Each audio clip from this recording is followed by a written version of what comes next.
Hello, everybody. I'd like to wish you all a good evening and a warm welcome on behalf of the Rosa Luxemburg Foundation. Tonight's event is a cooperation of the Rosa Luxemburg Foundation in Germany, as well as the offices of the Rosa Luxemburg Foundation in Bavaria and New York. Special thanks go out, first of all, to our colleague Ercan Ayboga with the Hessen Foundation, without whom tonight's event just wouldn't have been possible. So big thanks to you. Also, I'd like to thank in advance my colleague Julia Killett, who runs the Bavaria office. She's sitting in the room with me, but she'll be taking care of the back end, so the technical back end tonight. So my name is George.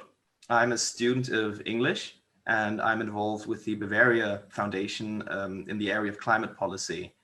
And I'm also speaking to you from Munich right now, despite what my background might have you believe. So I'll be conducting the interview tonight. And tonight's interview, you may be aware, the title of the event is Beyond Pandemic. So we'll be discussing in the main the structural causes of pandemics such as the COVID-19 pandemic, which we find ourselves in at this moment, but we'll also be looking towards the future and seeing, what are the prospects of solidarity around the globe. And to that end, I'm happy to say we've managed to get a hold of Dr. Rob Wallace, who's tuning in from St. Paul, Minnesota.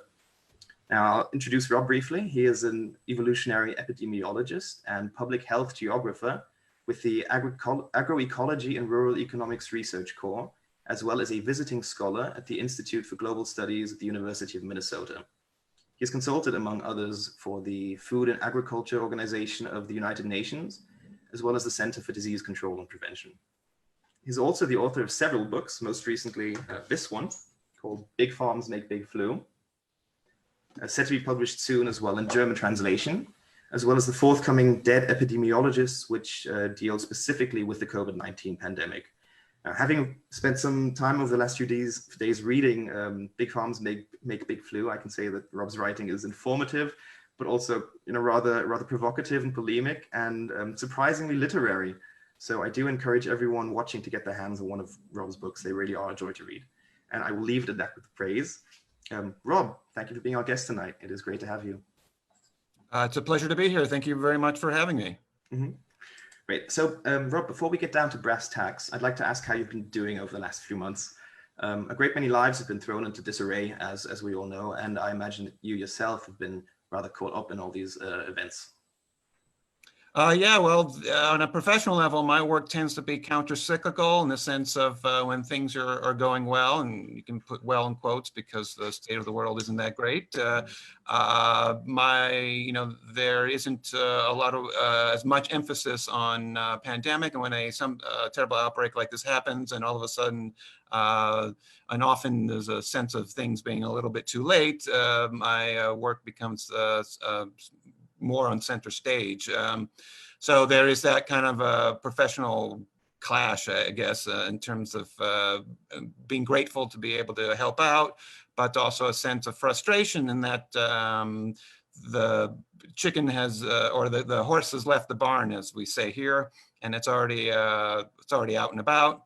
And we're at this point just about cleaning up things rather than stopping the pandemic from happening in the first place. Right. Yeah. I mean, you can see as well here in Germany, just, our national virologists have become superstars. They're on the news daily. It's just sort of a sign of the times, really. And now, before I begin with the interview proper, I'd like to briefly address all of our viewers out there. You're welcome to post questions for Rob in the comment section. We're live on Facebook, and, we'll get around to answering them once I've had my fun with him.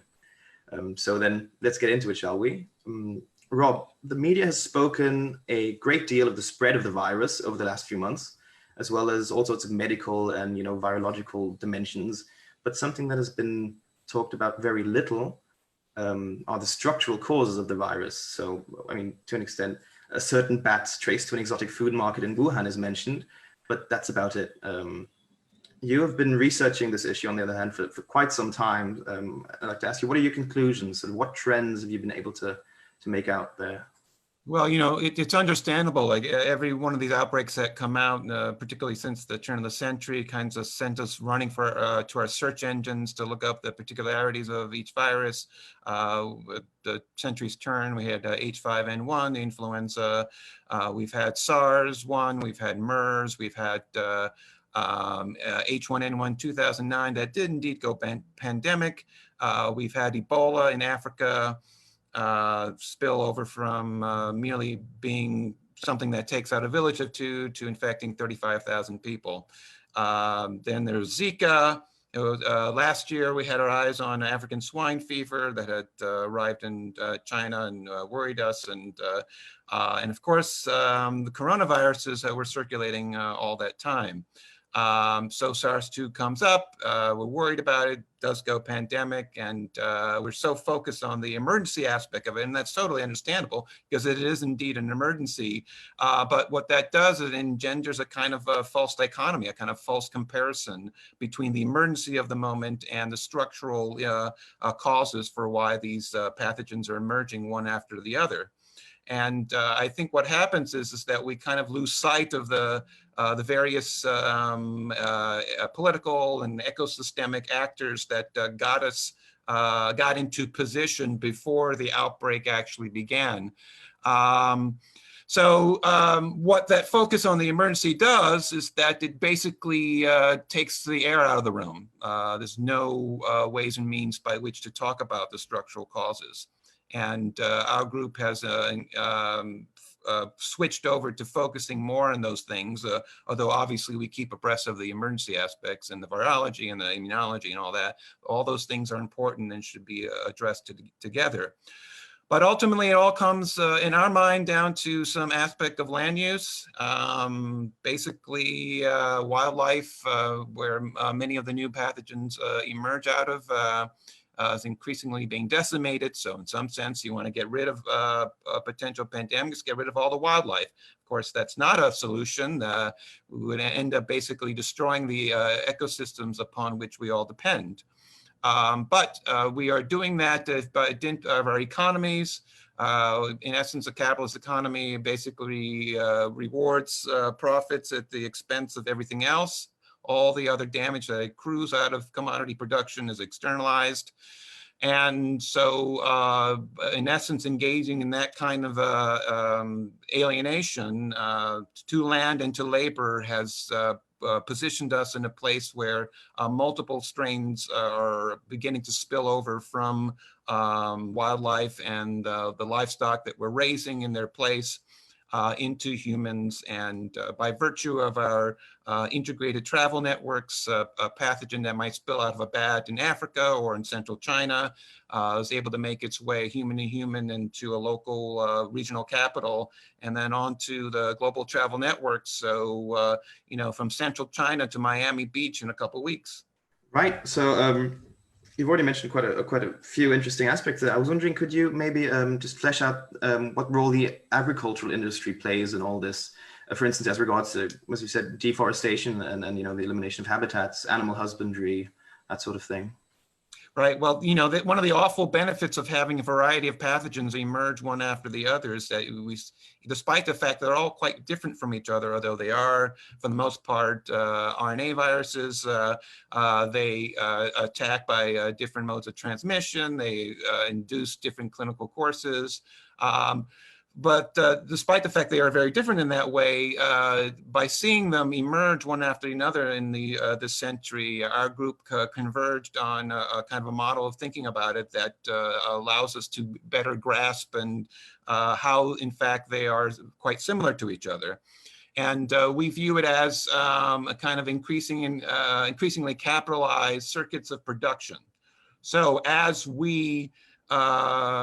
capital pushes and finances increasingly industrialized agriculture around the world, including cutting into the deepest forest to free up land to raise cattle and also other livestock and monocrops such as palm oil. That increases the interface, as I was explaining earlier, between the wildlife that were previously marginalized to local forests, increases the interface between those animals and both the livestock and the labor that are tending the livestock. The thing we need to understand is that forests are amazing things. If any of you have been in a neotropical forest, you walk around, it's quite complex, it's very confusing, a lot going on. It speaks to the diversity of animals and plants involved, the complexity of the forest.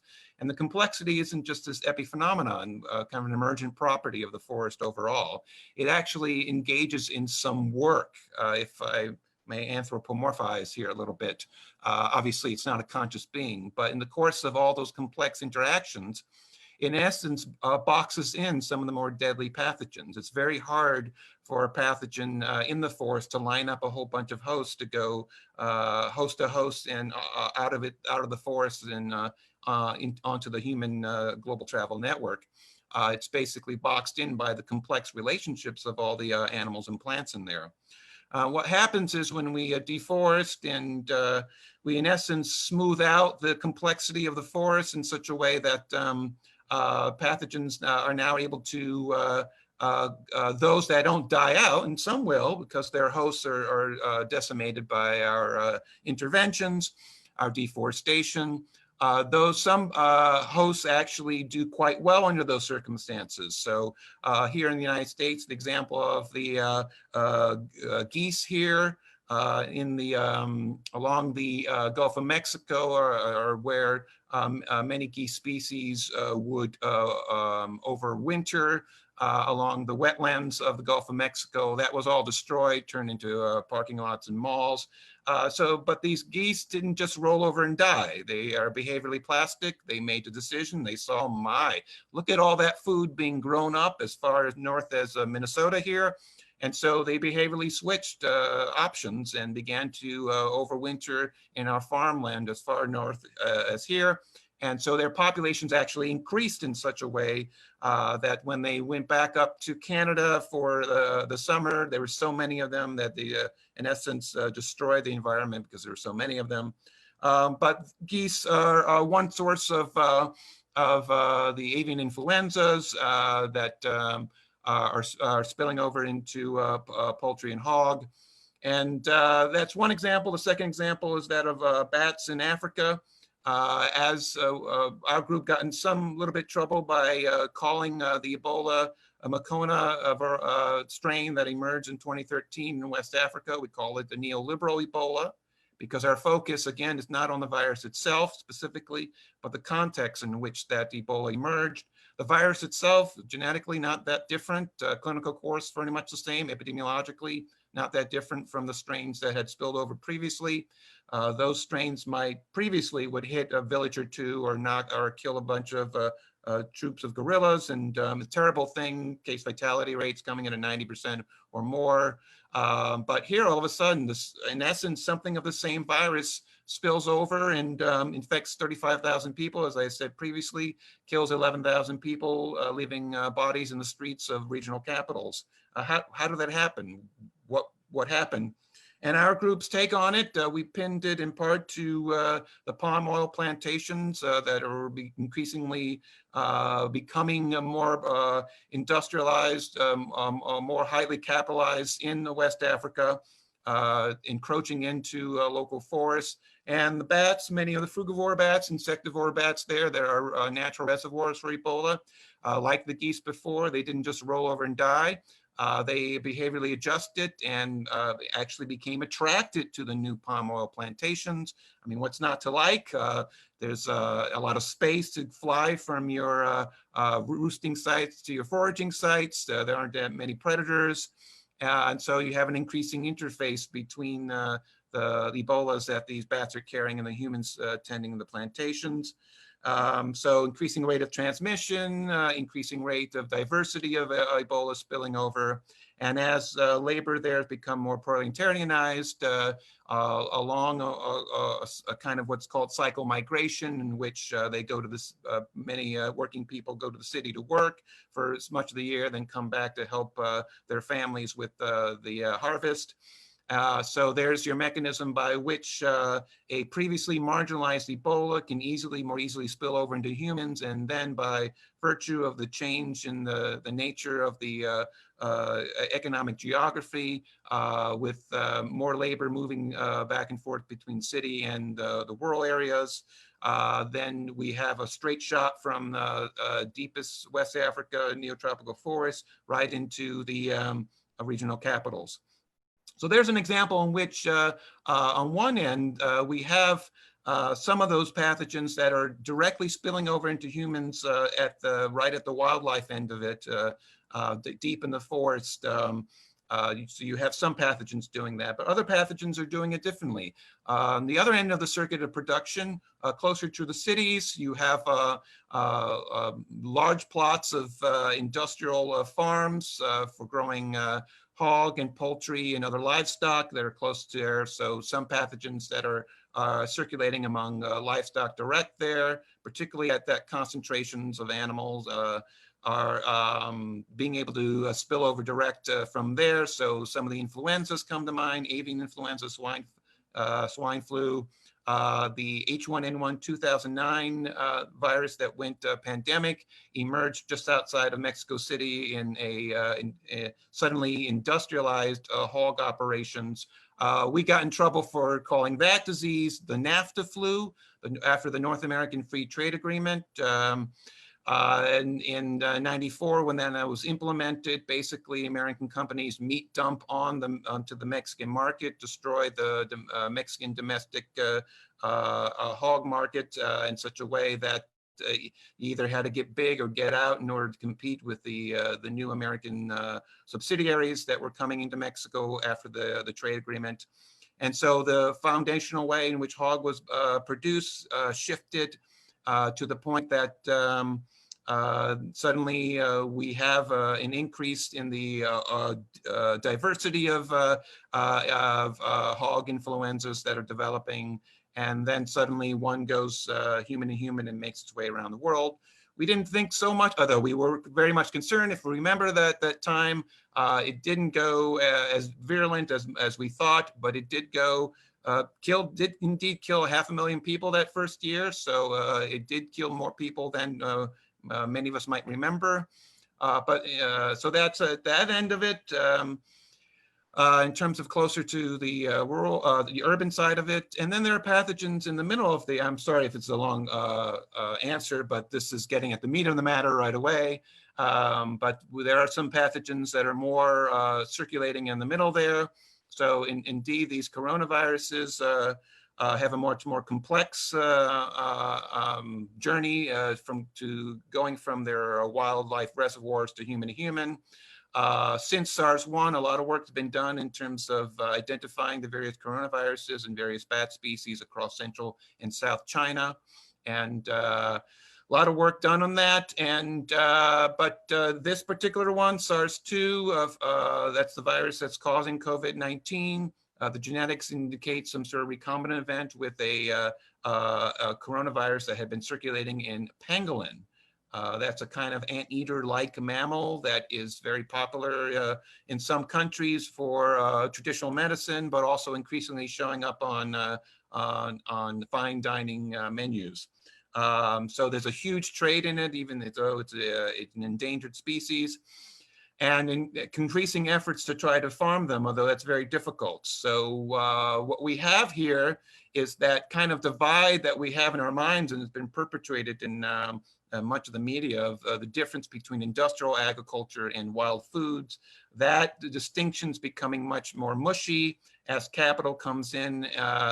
Much of the capital that's backing, some of the capital that's backing the industrial agriculture is beginning to back the wild food sector, which is becoming increasingly industrialized, not only in China, but around the world. So all these animals that we thought were quite exotic are now becoming part of the food commodity networks. So pangolin, civets, fruit bats, even alligators. So there's a wide palette that's becoming more commoditized. And so on that level, that distinction between industrial ag and wild foods is being getting increasingly mushy. But in addition, as industrial ag cuts into the forests, it pushes the wild food sector deeper into the forest itself. So there's an economic geography involved in land use in such a way that competing sectors are competing for the last of the so-called virgin farmland, and whether the wild food sectors directly incurs into the forest to grab wildlife, or merely and directly ship them into urban markets nearby, or to basically capture them to raise them on farms. Both sectors are moving in on, in essence, wiping out the forest in such a way that, again, we have the increasing spillovers. So at some point, the coronavirus spill over into humans. It's been documented to spill into all sorts of livestock, into wild food animals. It's quite promiscuous in terms of its capability of infecting different types of animals and killing them. And so now we have a coronavirus that in all likelihood didn't first emerge in Wuhan. It probably, in our view, emerged further south, maybe as far south and west as Yunnan, where some of the ancestral strains in bats have been located. So along the way, a bat coronavirus emerged and recombined with one that was circulating among pangolin, and then made its way into humans, whether closer toward the forest or more or nearer toward the urban markets. It's still something to be answered. But we see then that wide swath of that circuit of production is now in play. And it's that circuit, we're showing causality can be organized not merely in the object of the virus itself, which of course is important, but more importantly, in our view, in terms of how we might intervene or change things in the kind of field across which these pathogens are emerging and spreading. Thank you, Rob. Well, I guess if you ask big questions, then you should expect to receive big answers. I'll try to briefly recap on what you said, maybe for viewers joining in just now. So you pinpointed 3 areas with your group, you say, sort of generally speaking, though they do overlap, where sort of where there is a potential for viruses to jump over onto human populations, namely that wildlife first is being displaced in the process of deforestation, the jungles being cut down and so on, and so the potential, the viral potential that is usually sort of located and trapped within those areas is released and migrates into human populated areas. And second, you have the industrial farms, which themselves sort of seem to produce as well, just a good breeding space for viruses as well. And then the third point being closer to the urban areas and increasing trade in exotic animals themselves becoming foodstuffs and commodities and entering into the global sort of trade networks and circuits of capital. Right, lovely. Was that a decent summary? It was very well done. Thank you. Okay, cheers. So we've been talking about the livestock industry, and in Germany in particular, this is bound to resonate with some people because some of our viewers will know that the German media landscape has recently been blown up by a series of scandals involving the livestock industry, sort of the meat industry particularly, and most recently the Tönnies Corporation, which provides a substantial portion of commercially available meat in Germany. And the public has learned in the course of these revelations of horrendous conditions, both for the workers in these factories, as well as for the animals, of course, that are being bred there. And the workers are brought in mostly from Eastern Europe and sort of Middle Eastern countries as well. And not least, the working conditions themselves have led to a very sort of the processing plants becoming a veritable hotbed of the virus in and of itself. So taking this as a starting point, what has been the impact of the pandemic on agriculture and the animal industry sort of on a global scale? Have the states taken measures to regulate them? Is this sort of considered an issue at all? Yeah, well, what comes out of this is this hideous symmetry going on. Clearly, all the things that we just talked about in terms of industrial agriculture's role in driving the emergence of the pathogens at the sources is suddenly, quite amazingly, matched on the other end in terms of countries around the world in which meatpacking plants are serving as sources of amplification was something of perhaps something of surprise to us. I mean, it doesn't seem like you know, the SARS-2, the COVID-19 virus is being moved around so much by animals themselves, although there are people who are proponents that there might be some of that going on. But I think the minks in the Netherlands comes to mind. But for the most part, that doesn't seem to be the case for our hog and poultry. But so why is it that the meatpacking plants are these sites of amplification? And our group has, our group has come to the view that for many a rural county or area that's been, in essence, compared to many cities, is quite isolated from the rest of the world, a kind of a globalized agriculture basically embeds those counties and areas into the global disease network. So even if you have much of this might be automated, maybe you have large trucks, only 1 or 2 people involved in offloading it. It means that those that production is all lined up together from one end to the other. So you might have a just give me a second here. I was gonna look something up for you guys. You might have a situation where here in the United States, you might have a shipment of corn that starts at a farm in Illinois. It travels to a grain elevator in Iowa before heading to a feedlot in Kansas to feed livestock there, and then travels in the animal products being sent to grocery stores in Chicago.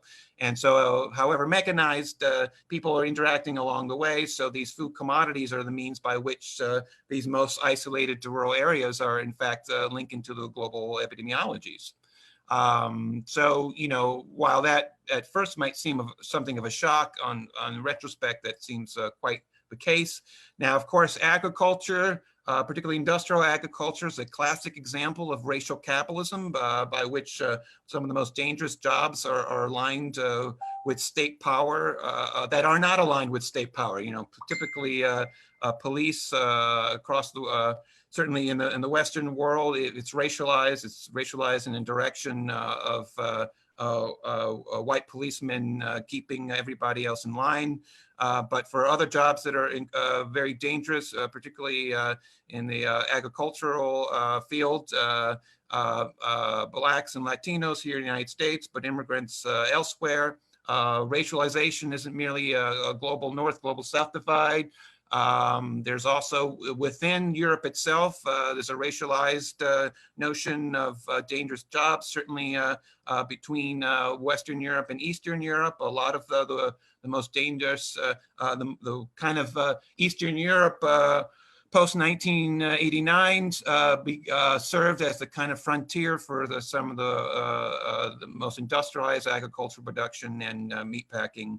And of course, within Western Europe, as you described, immigrants are being served up in these dangerous jobs. And because, and the thing I didn't tack on there was that within the meatpacking plants, you have a kind of ergonomics organized around the kind of the worst possible way. People all tucked up into together at the receiving end, at the processing end, at the packing end, in such a way that is organized around producing meat as fast as possible, less to the needs of the humans involved. Many a hand is hacked off. They stop the line for a little bit and start the line again. And in my view of it, the way I explain it is that workers in these factories are treated as much as sides of beef as the meat that they're cutting.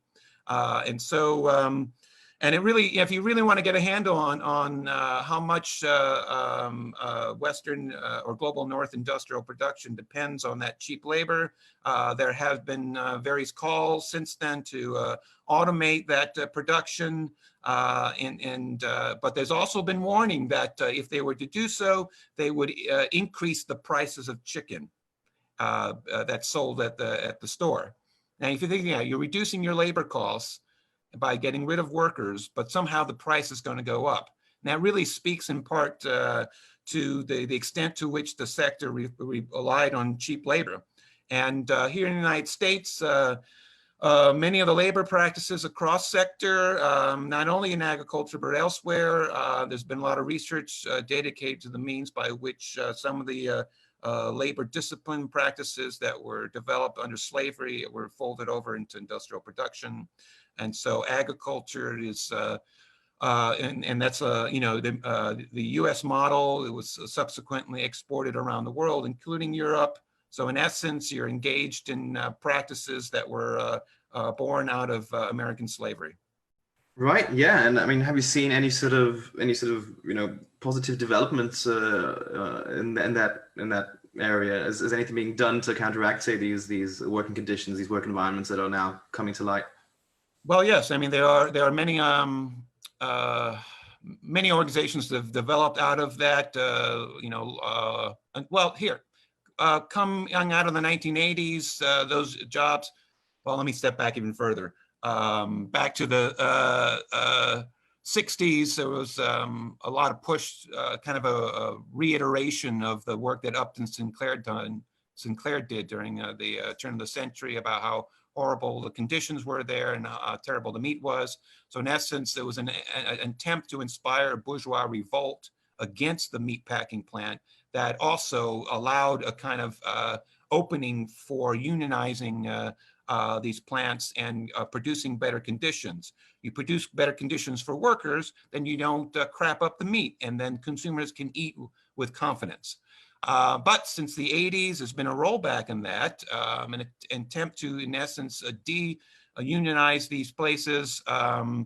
Ted Genoese has an amazing book about the struggles in the Hormel plant here in Minnesota, in Austin, Minnesota. In essence, what Hormel did was they set up another plant within the Hormel plant that was staffed by non-unionized labor from Latin America that basically broke the union of primarily white workers in Minnesota. So it was divide and conquer. And that led to the speeding up the line, and it led to the aerosolizing of some of the hog that some of the workers breathed in and caused a kind of environmental Lou Gehrig's disease. And so disease and labor and all that are fundamentally integrated with each other. And so there has been a struggle since to try to push back and organize that to protect migrant workers from being used and abused. That is still an ongoing struggle. But many Latino organizers here, including in the Midwest United States, have been attempting to try to push back against that. It's been a very difficult road. In this COVID-19 outbreak, I mean, you really want to get a sense of what the class character of the state.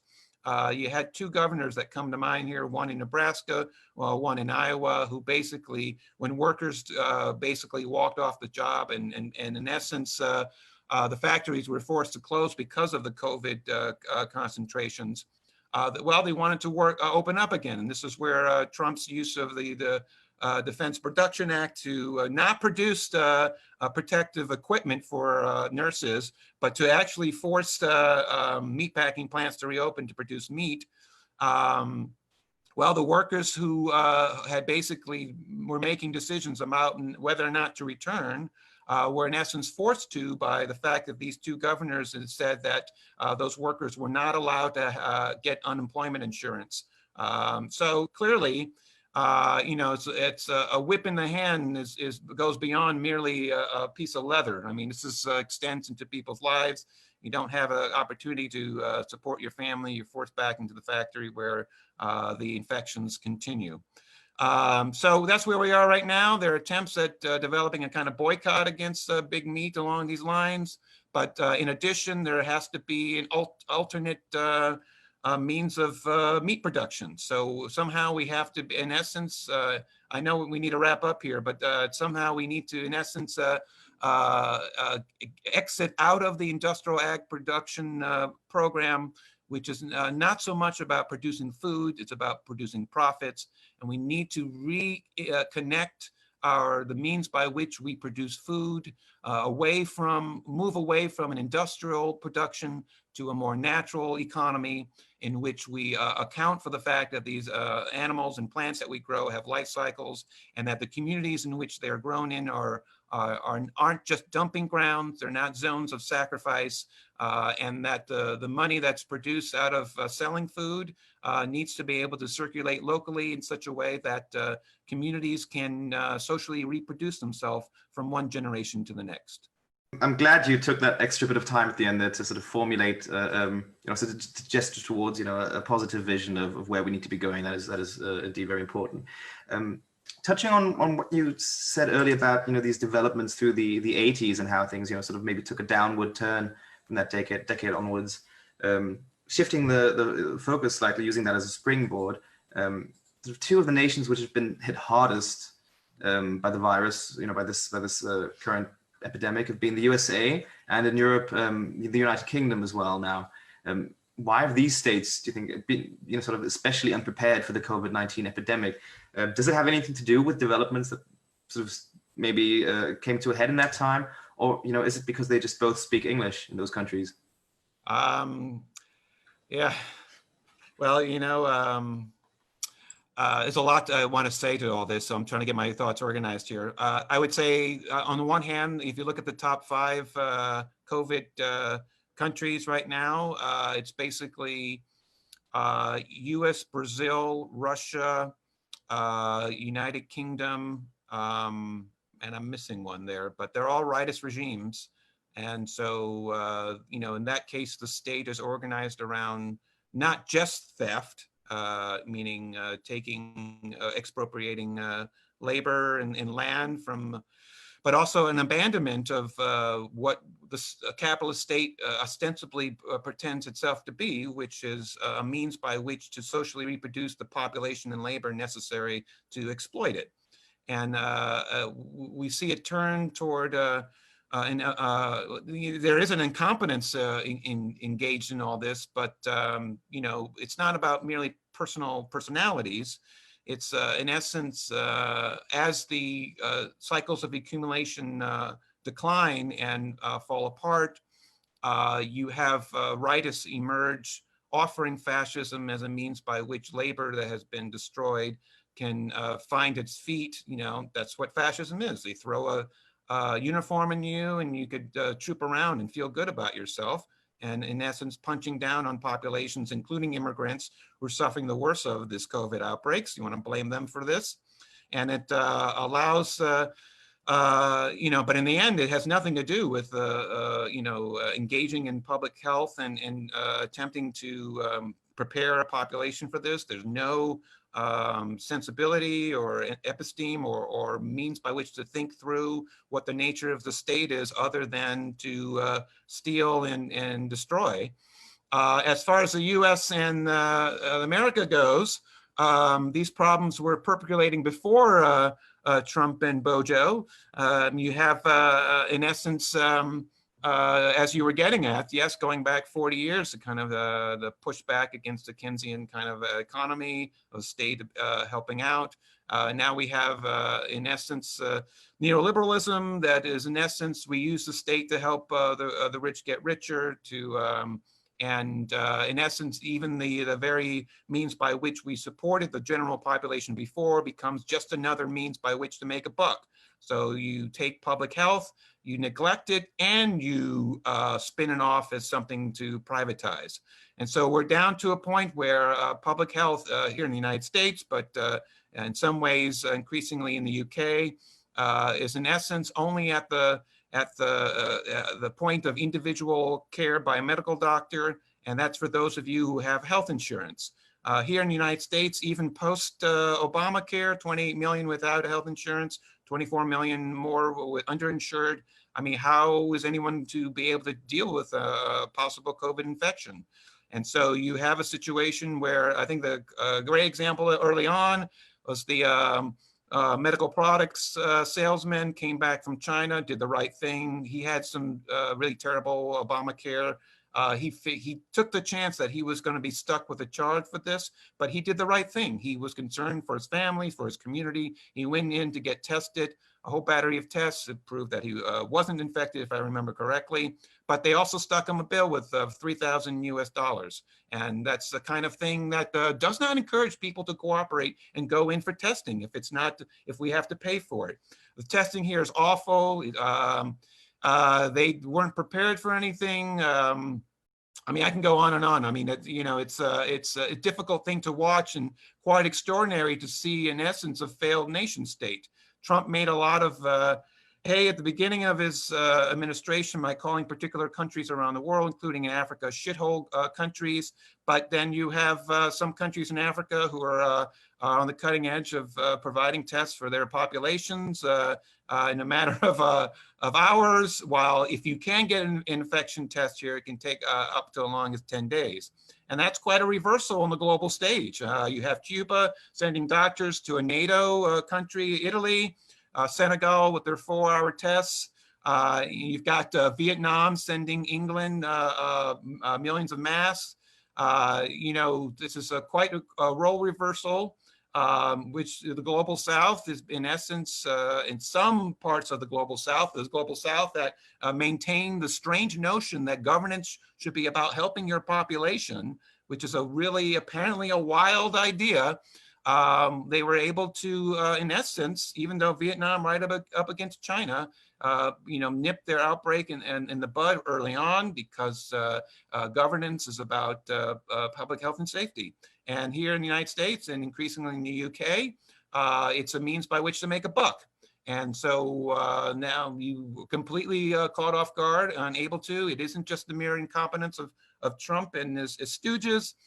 This goes back to deterioration 40 years. Now, the last point I want to make about this is that on the kind of the more global stage, bigger picture, longue durée, you have the world systems theorists talk about cycles of accumulation.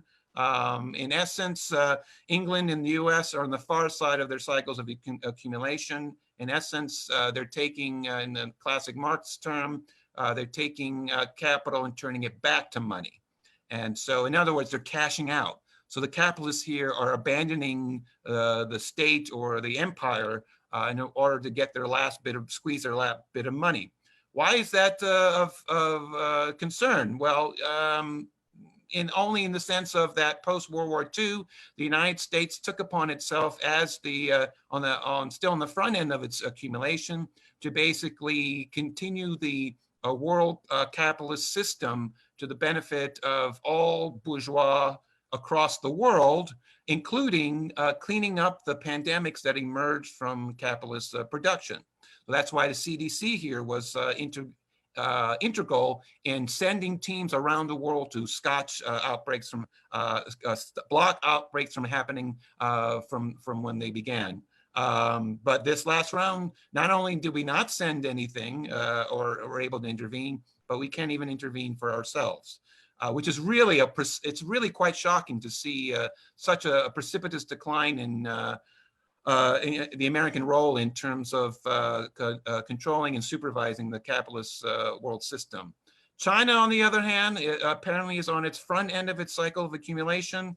That has at one and the same time caused the outbreaks to begin with. They went the BRICS route, decided that we're going to pull our country out of poverty by developing our own resources rather than letting the global north just steal them. Brazil did the same thing. And in essence, that led to many millions pulled out of poverty, also left many millions in poverty, but it included the deforestation that led to the increase of the spillover of these pathogens. So that's on the negative side of things. On the other hand, because they're interested in turning money into capital, and in essence, that requires you to have be on the more of a global imperial stage. There's a lot of bilateral agreements that China entered with countries around the world, in Latin America and Africa. They're building their imperial infrastructure that way. And so they have interest, if they want to continue to accumulate capital and exercise their growing might as an imperial power, to make sure that there's public health infrastructure around the world. So as they extract and exploit, that you don't just destroy the means by which to do that.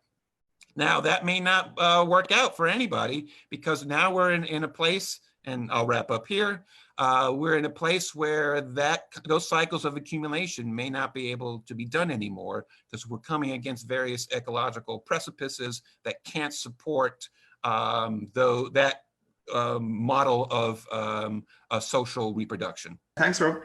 So I'd like to touch on sort of moving towards the. I'll make this my last question, and then we'll see if we have any audience questions. Right.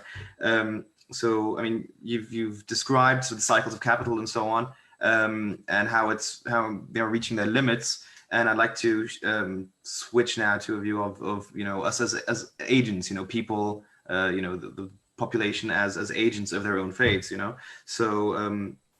Would you say that there's been any change, particularly now in the coming to a head of the corona crisis, in the popular political consciousness? I mean, we have the environmental movement, of course. We've had an increasing focus on essential workers. They're called system relevant workers here in Germany as well, and healthcare workers, and how much more important they are than we'd all actually realized. Do you think that is translating into any sort of actual gain for social movements and for improving the prospects of solidarity nationally but also internationally? Yeah, well, I would say yes, there are, and I'll talk about those in a minute. But I also want to be very clear about what we're up against. I mean, when you have a system in place for 500 years that took many decades to inculcate into even the poorest, the presumptions of capitalist accumulation, and successfully do that for so long, it really speaks to the power that the capitalist class has now, even as they're on their heels on a bunch of things. So I don't want to make them a Godzilla that we can't defeat, but we have to be very clear about what we're up against. Even as they're on their heels there, Malcolm X put it well, they're not more of them. They're just better organized than we are. And that really speaks to what we are up against and what we need to do. On the other hand, there isn't just one history. There's an attempt to show that how we got here must have been the only way that happened. And in fact, history is full of all these alternate stories of peoples who resisted and objected and won and many a battle, even as also there was many a battle lost. But I think that one that comes to mind, and then growing consciousness and understanding that I think many here on the left, we've been inculcated with some of the premises of those that we object to. So there's a Prometheanism among us that's still there that I think has to be in some sense rolled back. I think I do believe, of course, that humanity is filled with great capacities, but we must integrate ourselves into the kind of ecological matrix upon which we depend. We just can't turn anything into anything and expect ourselves to be able to continue to live on this planet. I, for one, appreciate being able to walk on the surface of the earth without wearing a spacesuit. I think that's kind of neat. And I would hope we would continue to do things necessary for us to be able to do that. I mean, if we're not going, I mean, we're at a point where, we're destroying the very biological and ecological basis of our capacity to continue as a species. We're not in the business of being able to, we have to be able to integrate those necessities into our visions of human delights. I'll put them that way. Our capacity to build beautiful things and live fulfilling lives. So we have to integrate the ecological angle in a profound way. And it happens to be that millions of people around the world during this terrible dark ages called capitalism, the 500 years here, or continuing on in the face of that. And it's not to rob anybody of their humanity or put someone on such a pedestal, but there are epistemes and ethoses that have continued to keep in mind the flame, the notion that the flame going, that that humanity is part of a broader ecological instance, and we need to continue to do that. And the indigenous groups have long done that, and they are being very open to working with all sorts of people around the world to try to preserve the very means of our species. And so I would say first we need to start assimilating these notions that we are part of that. And the thing is, and even if we as proponents of natural science, we may object to some notions of what the mechanisms of some of their stories are about. But what's the point of having the actual biomedical pathway worked out of a virus if you have completely missed the broader context that led to the emergence of that pathogen in the first place? And so somehow we have to make our way toward, building a kind of eco-socialism that is front and center, opposed to racial capitalism, that recognizes the role of alternate means by which to organize our way of thinking and make the really long, difficult trip. And that's hard because time is running out on us. But it can be a beautiful, magical thing in the sense of that we can suddenly, as a not just as a people, not just global North, global South, but as a species, emerge out into a place where we can continue to find the joy and delights of being a human being, but in a way that doesn't destroy our planet and our species. Thank you so much, Rob. You circled that back around to the first question, and you gave us a nice outlook. That was a great way to end my last sort of official question. I have, a couple of questions coming in now from the audience, which I'd like to, devote maybe 1 or 2 moments to. There was somebody's asked about the trouble you mentioned earlier, which you've been getting into with your group for calling the swine flu the NAFTA flu, and calling Ebola the neoliberal Ebola.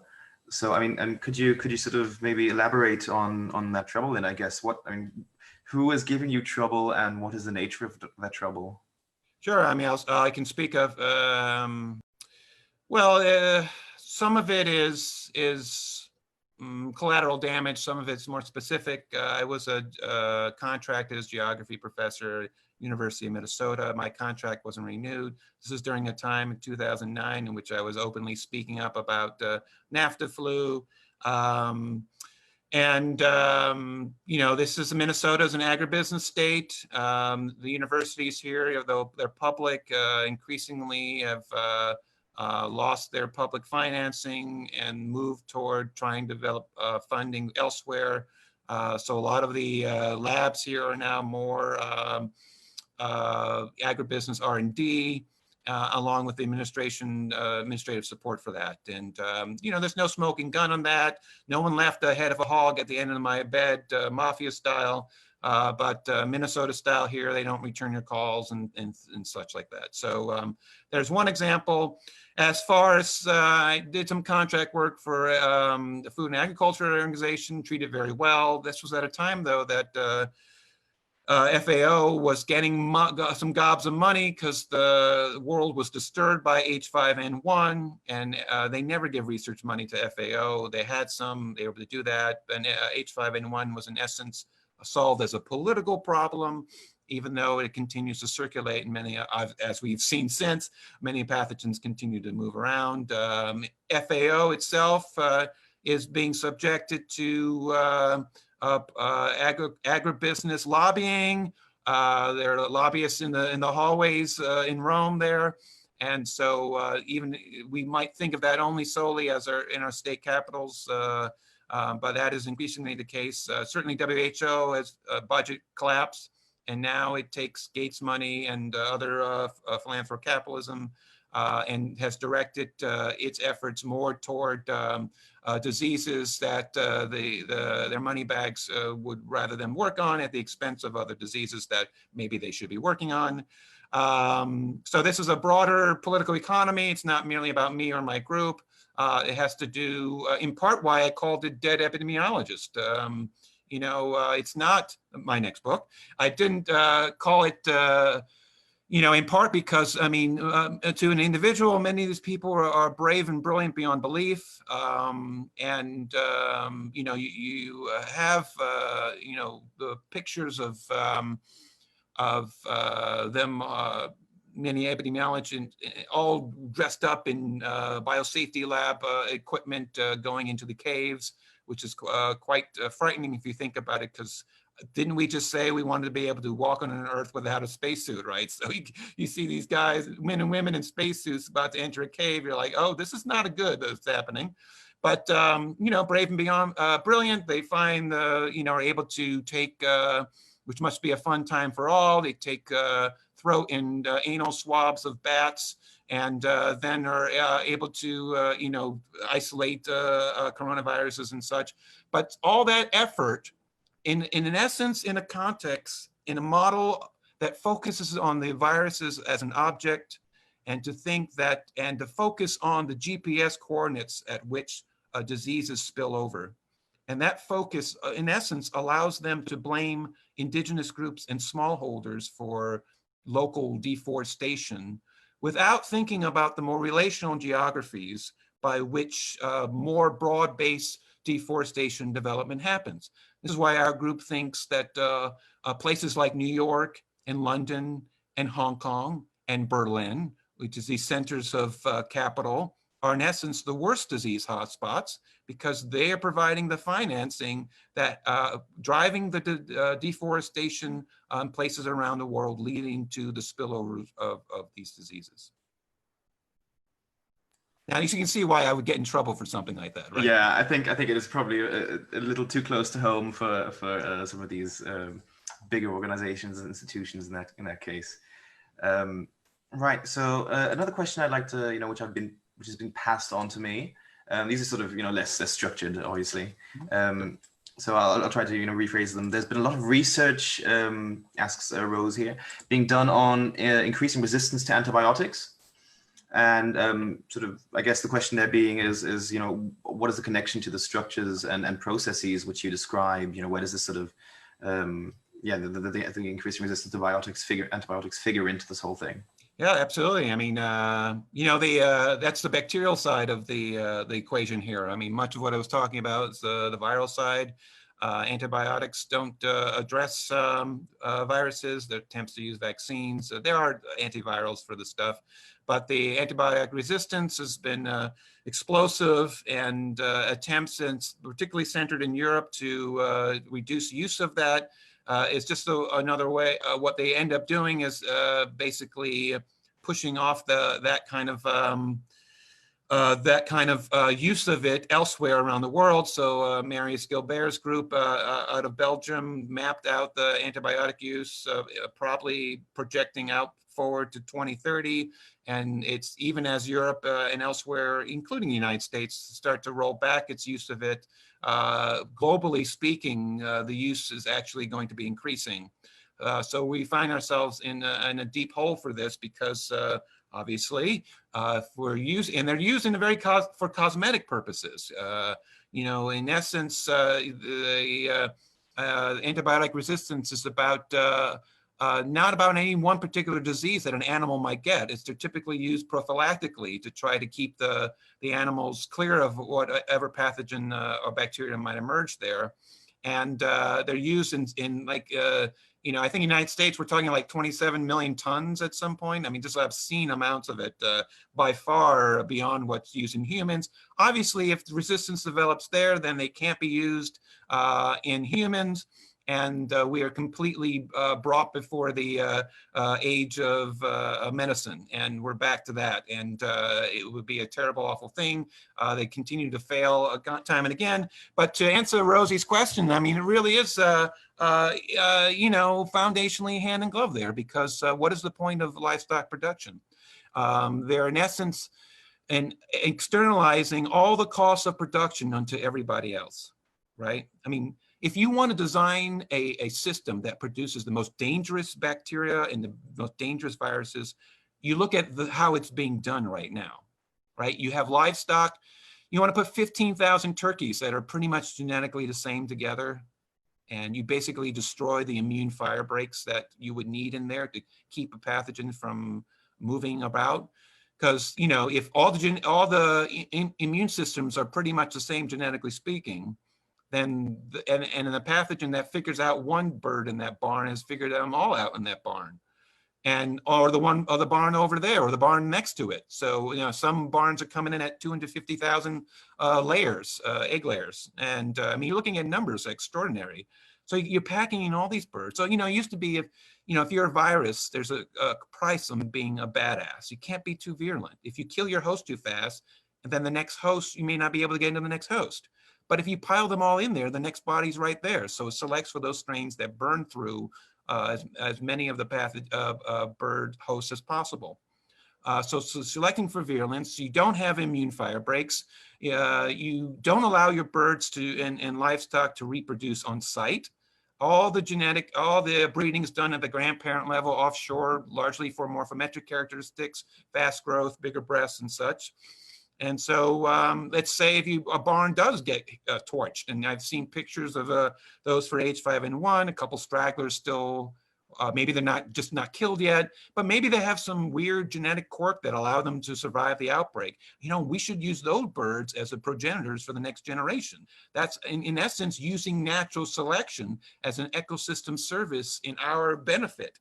But now we don't do that. We've stripped out natural selection as something that we use. So we are totally vulnerable, our livestock and poultry, to, so we've created conditions for the worst pathogens to emerge, and we stripped out all the natural defenses, and we're down to antibiotics and some vaccines. And as you know already, how long it takes to develop a vaccine. Same problems in livestock. So when H5N2 hit the Midwest here in the United States, and we end up killing 50 million birds, some from the virus itself, some from culling to prevent spread.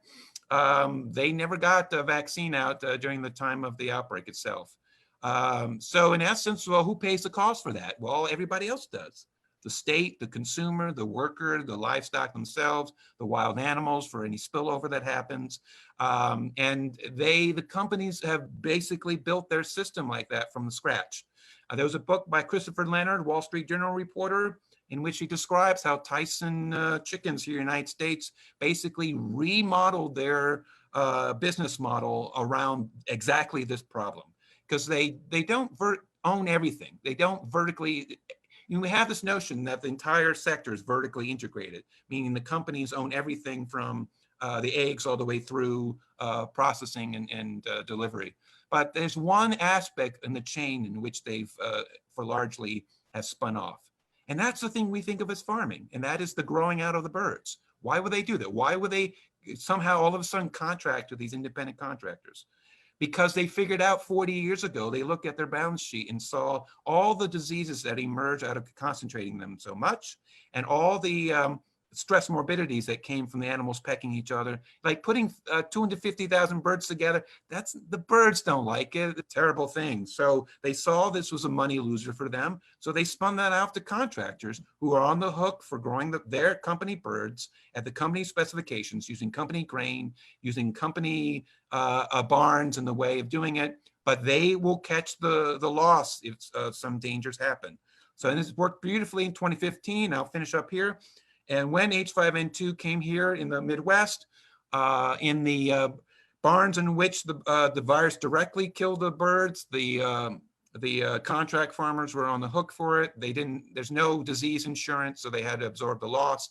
And then those barns that had to be culled as prevention, that was paid for by the USDA, in other words, the American federal taxpayer.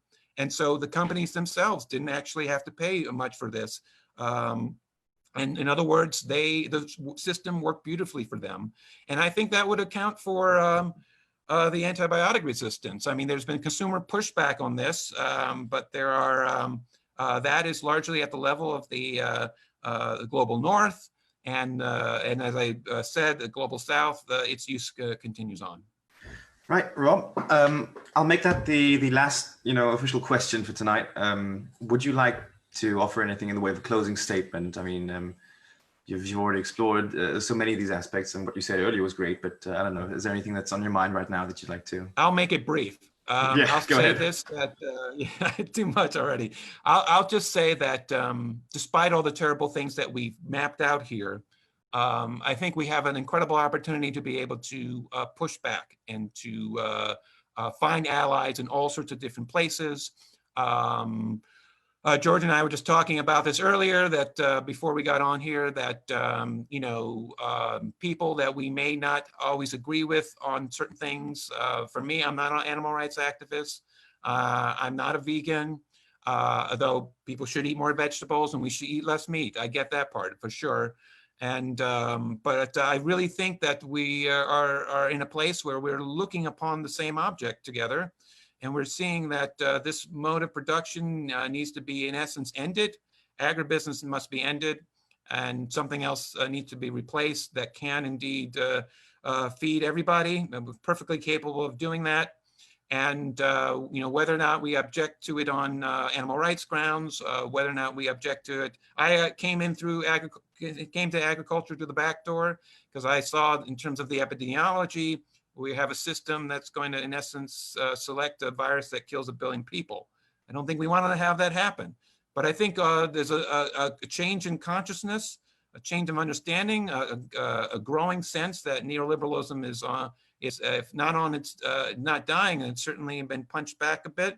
And as long as we keep our eye on the ball in terms of working through what we need to do to replace things, as long as we become brave in the face of repeated attempts to tell us that we must follow only those who have the money, then we are in a position to be able to change the world for the better. And we are at a historical crossroads, and it is quite extraordinary. I mean, we are in a place that, terrible things are already happening, but if we can wake up and step to and organize together, both locally and globally. I'll end up with this. Tammy Jonas, who's the president of the Australian Food Sovereignty Alliance, put it really well. She's a hog farmer outside of Melbourne.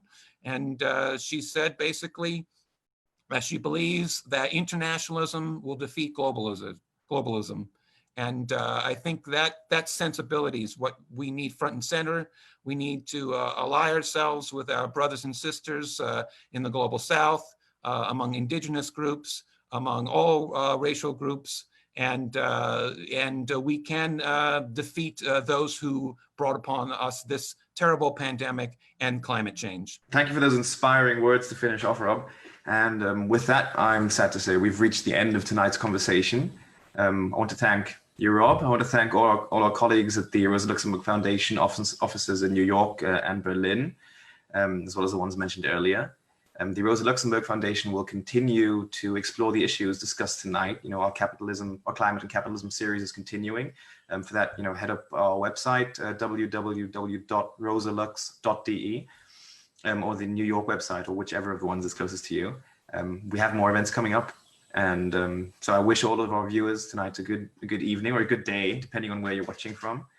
Stay safe, keep up the good fight, stay brave as well. I think Rob is doing his best to show us the way there. And I'll see you all next time.